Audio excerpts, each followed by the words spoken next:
Honourable member Shri Nishikant Dubey ji. धन्यवाद सभापति महोदय।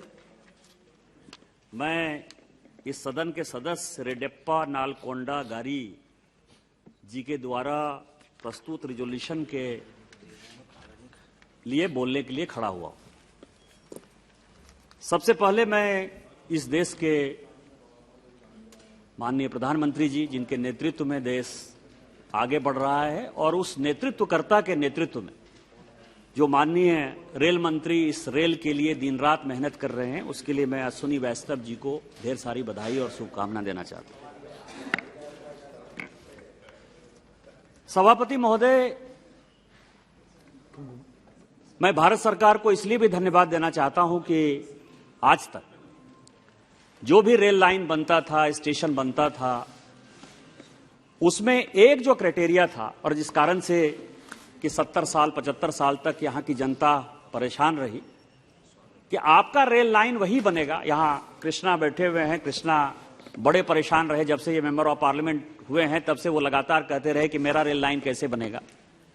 तो रेल लाइन बनाने का जो क्राइटेरिया था, वो क्राइटेरिया 2-3 था। एक क्राइटेरिया ये था कि यदि आपका रेल लाइन प्रॉफिट में है, उस रेल लाइन को बनाने से यदि इकोनॉमिक रिटर्न ज्यादा मिलेगा तो बनेगा।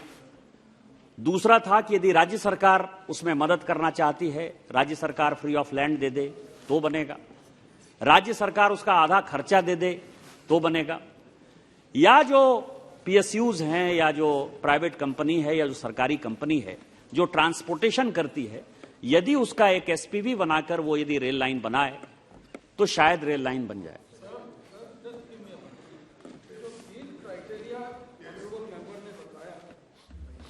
इसके ऊपर और एक क्राइटेरिया भी है, और वो फर्स्ट क्राइटेरिया है कि अगर मंत्री हमारे स्टेट से हैं और हमारे इलाके से हैं। धन्यवाद sir. You just, Mehta ji want just to remind Honorable MR is from. धन्यवाद सभापति महोदय। मैं महताब साहब इस सदन के सीनियर मेंबर हैं, और वो जो कोई भी सजेशन देते हैं वो जेन्युइन सजेशन देते हैं, और चूंकि हमसे सीनियर हैं तो इन्होंने जो है लालू प्रसाद जी के दौर को देखा है, ममता जी के दौर को देखा है, मल्लिकार्जुन खड़गे जी के दौर को देखा है, तो निश्चित तौर पर उड़ीसा, बिहार, झारखंड नेग्लेक्टेड रहा है, इसीलिए उनकी पीड़ा को मैं समझ सकता हूं। लेकिन आज मैं जिस राज्य से आता हूं, झारखंड, जो कि इस रेल को चलाता है, यदि इस रेल को आज भी कोई राज्य चलाता है तो वो मेरा राज्य झारखंड चलाता है। जो 40% रेवेन्यू है रेलवे का, वो केवल और केवल झारखंड से आता है। झारखंड नेग्लेक्टेड रहा था, लेकिन ये माननीय प्रधानमंत्री जी का सरकार है और अश्विनी वैष्णव जी उसके मंत्री हैं। सबका साथ, सबका विकास, सबका विश्वास, सबका प्रयास, उस आधार पर मैं ये दावे के साथ कह सकता हूं कि वो जो पहला क्राइटेरिया था कि जिस राज्य से रेल मंत्री आते थे, क्योंकि ये उड़ीसा का जो है चंक ले जाना चाहते हैं, अश्विनी वैष्णव जी को याद दिलाना चाहते हैं कि आप उस राज्य के हैं, लेकिन मैं ये कह सकता हूं कि वो क्राइटेरिया खत्म हो गया है। जहां भी आवश्यकता है रेल की, ये सरकार वहां रेल देती है, और उसका सबसे बड़ा जो बेनिफिशियरी है, जिसको कि बेनिफिट मिला है, वो मैं खुद ही। इसीलिए मैं रेल मंत्री जी का, जहां से मैंने अपनी बात खत्म की, कि धन्यवाद देना चाहता हूं कि उन्होंने 150 साल का जो जख्म था इस देश को, ट्रैवल एरियाज में नहीं बनेगा, बैकवर्ड एरियाज में नहीं बनेगा, गरीबों के लिए नहीं बनेगा, ये रेल केवल अमीरों के लिए बनेगा, इकोनॉमिक क्राइटेरिया में बनेगा, जो रेल मंत्री हैं रेल मंत्री अपने हिसाब से बनाएंगे। फिर कांग्रेस की जो एक भावना थी कि पहले एक बार घोषणा कर दो, दूसरी बार कहो कि लैंड एक्वायर हो रहा है, तीसरी बार कहो कि थोड़ा पैसा इसमें दे दिया, और रेल लाइन जो 25-25, 30-30 साल से नहीं बना। मेरे भी क्षेत्र में सर 1995 में जाफर शरीफ जी ने एक रेल लाइन का जो है शिलान्यास किया था, और रेल लाइन 2022 में पूरा हुआ। आप समझ सकते हैं कि 27 साल 28 साल हो गया।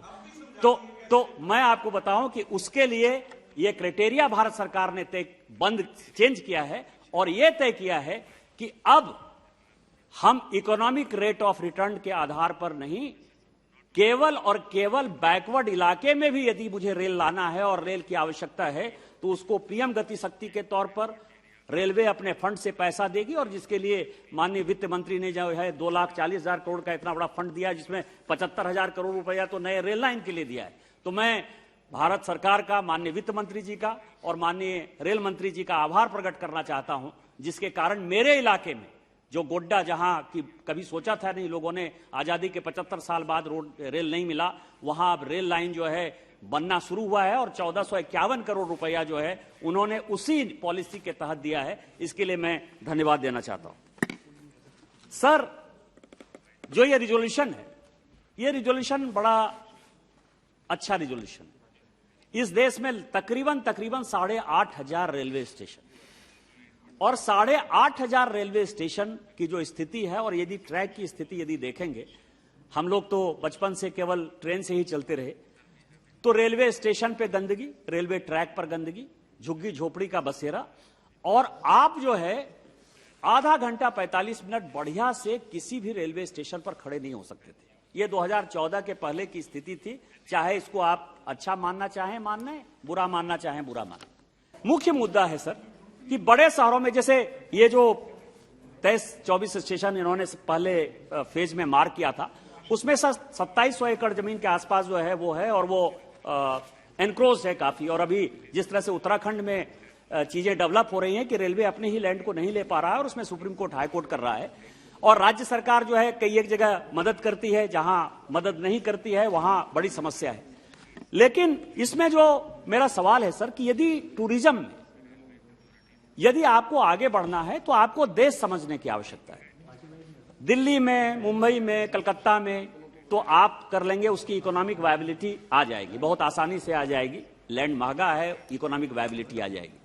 लेकिन हमारे जैसे लोग जो बड़े ही रिमोट एरिया से आते हैं, अब आपको बताऊं कि आज ही प्रश्न था, धर्मेंद्र प्रधान जी उसका उत्तर दे रहे थे, मनीष तिवारी जी कह रहे थे, इस देश को जाने, देखो अपना देश, जो माननीय प्रधानमंत्री जी का कार्यक्रम है, उस कार्यक्रम में मैं जिस इलाके से आता हूं, उस इलाके से आप ये समझिए कि यदि साइंस की बात करेंगे तो फॉसिल जो है कि भारत की सभ्यता और संस्कृति कितनी पुरानी है, फॉसिल उसका एक सबसे बड़ा विषय है सर। और हमारे यहां, मेरे इलाके में 19 करोड़ साल पुराना, 19 करोड़ साल पुराना फॉसिल है, जिसके ऊपर कि इस देश के सबसे बड़े वैज्ञानिक बिरबल साहनी, जिनके नाम पर की एक इंस्टीट्यूट है लखनऊ में, उन्होंने रिसर्च किया और बिरबल साहनी जो है वो नोबेल प्राइज मिलते मिलते रह गया। उस फॉसिल का जो स्टेशन है साहबगंज, वो मालगाड़ी से 1940 में जाया करते थे सर, आज वो स्टेशन ऐसा है कि जो डेवलप नहीं हो पाया।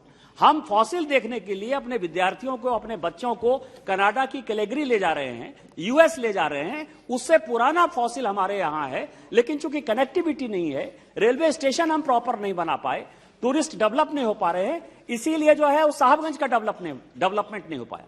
उसी तरह से मैं आपको बताऊं सर, मेरे यहां मंदार है। आप यदि थाईलैंड जाएंगे, बैंकॉक जाएंगे, तो बैंकॉक एयरपोर्ट पर सर आपको मंदार दिखाई देगा, जिसमें समुद्र मंथन हुआ, समुद्र मंथन हुआ। लेकिन भारत के किसी भी इलाके में कहीं भी आपको नहीं दिखाई देगा कि यह मंदार पहाड़ है, इसमें समुद्र मंथन हुआ। और आप समझें कि उसी समुद्र मंथन के बाद अमृत मिला सर, और अमृत जहां जहां गिरा वहां बड़ा स्टेशन बन गया, या बड़ी चीजें हैं, जैसे नासिक में हो गया सर, हरिद्वार में हो गया, इलाहाबाद में हो गया, तो आप समझें कि बड़े स्टेशन डेवलप हो गए। लेकिन उस मंदार के बारे में देश को पता ही नहीं, वहां स्टेशन है, वो स्टेशन डेवलप नहीं हो रहा है। जैसे सबसे ज्यादा टूरिस्ट न वैष्णो देवी में जा रहा है, न तिरुपति में जा रहा है, न शिरडी जा रहा है सर, सबसे ज्यादा टूरिस्ट जो है मेरे इलाके में जा रहा है। जसीडी उसका स्टेशन है, लेकिन यदि जसीडी देखेंगे तो राज्य सरकार के कारण सेकेंड एंट्री का जो है 70 करोड़ रुपया पिछले 3 साल पहले जो है भारत सरकार ने दिया हुआ है, लेकिन उसका काम नहीं हो पा रहा है, और इस कारण से उस स्टेशन का हालत खराब है। एक मधुपुर है सर, यदि रविन्द्रनाथ टैगोर ने गीतांजलि की रचना की तो वो मधुपुर है, जो हमारे जो जिस पार्टी से मैं सांसद हूं उसके जो पहले अध्यक्ष थे जनसंघ के, श्यामा प्रसाद मुखर्जी जी का वो घर है। वहां जो है महात्मा गांधी ने अपनी बायोग्राफी में लिखा कि वो आजादी का आंदोलन जो है उसी से चलाना चाहते थे, देवघर से चलाना चाहते थे। उनकी ऑटोबायोग्राफी जो है माई एक्सपेरिमेंट विद ट्रूथ में जो है उसी देवघर मधुपुर का जिक्र है। तो मैं ये कह रहा हूं कि सर कि जो इस तरह के पारसनाथ है, जसीडी है, बासुकीनाथ है, तारापीठ है, मंदार है, विक्रमशिला जो मेरा गांव है, जिसने कि इस देश को नहीं दुनिया को सबसे पहला वाइस चांसलर दिया सर। भगवान अतीश दीपांकर 8वीं शताब्दी में दुनिया के पहले वाइस चांसलर हुए। भगवान अतीश दीपांकर ऐसे आदमी थे जिन्होंने दलाई लामा पंथ की स्थापना की। लेकिन इस तरह के स्टेशन डेवलप नहीं होने के कारण टूरिस्ट नहीं जा पाते हैं, उसका डेवलपमेंट नहीं हो पाता है। मेरा आपके माध्यम से सरकार से और रेल मंत्री जी से आग्रह है कि आपने कई एक पॉलिसी बदली है, कई एक चीजें बदली हैं, बड़े शहरों से अलग हटकर, जहां टूरिस्ट की संभावना है, टूरिज्म की संभावना है, और जो अपने भारतीय सभ्यता और संस्कृति को दिखाने का एक सबसे बड़ा केंद्र बिंदु है, वहां के स्टेशन को डेवलप करिए और इस देश को आगे बढ़ाइए। इन्हीं शब्दों के साथ जय हिंद, जय भारत। आप देख रहे हैं सक्षम न्यूज इंडिया, सबसे पहले सबसे तेज।